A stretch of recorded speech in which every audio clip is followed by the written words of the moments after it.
Hello folks, I've marked all the essays along with Vicky, and they'll be coming back to you any minute now. And what I've done is put together some overall feedback, because we see so many essays that I think we take it for granted how much we learn from seeing with different levels of submission. So I think it's a good idea to share some. So I'm going to show you some good ones and some that could be improved for all of your benefit. So I thought this was a good introduction. Sets the scene well. We've got 1, 2, 3 different references in there. It sets the scene in terms of the context, the importance of physical activity. It doesn't have to have historical angle to it, but it works well in this case. Then we bring it straight up to date, and almost up to date, and talk about the relevance, the impact of this problem that we're going to be investigating, and then we expand on that. I think there's somewhere in between these two sentences which could be joined together, as it's slightly clunky going from one sentence to the next, but apart from that, that's a really good sentence, a really good paragraph. Here's another introductory paragraph with a few key points which I see in lots of essays, and I wanted to draw attention to just in this one example. So things we've got here is we've got a you. See if I can get my pointer out. Here we go. So we've got a you where we want to avoid using the word you and your all the time.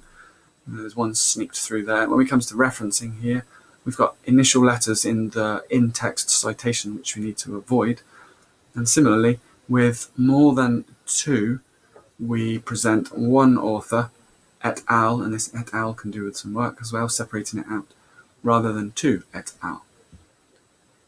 One author on its own, 2 authors, we put an and in the middle, 3 or more, and we go for the first author et al. Down here again, we've got these 2.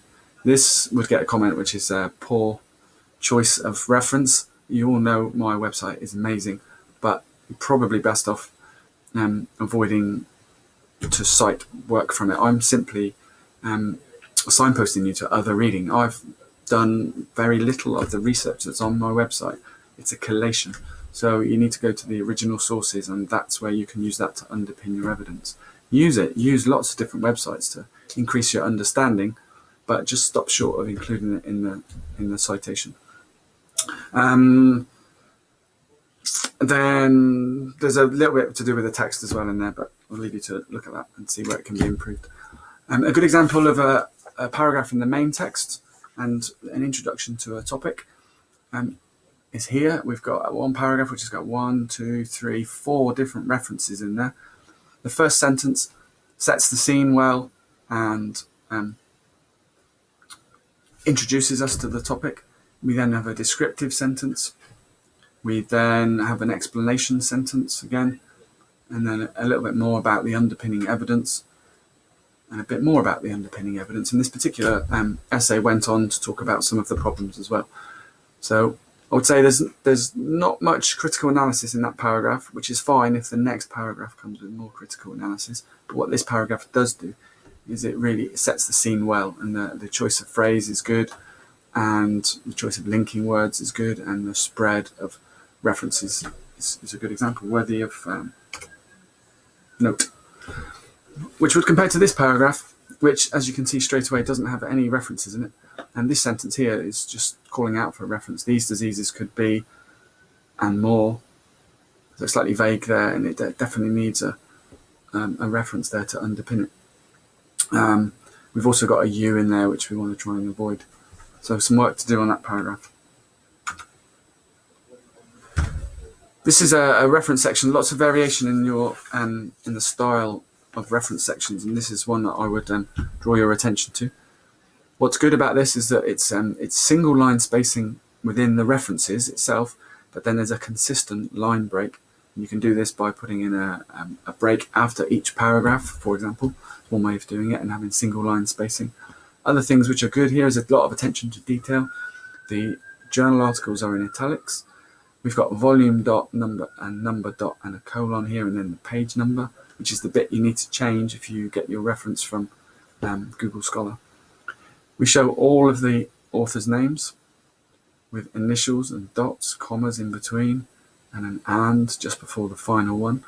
If we look at this journal title, we've got the capital T, capital J, capital P at the start. Sometimes you need to change that from Google Scholar as well.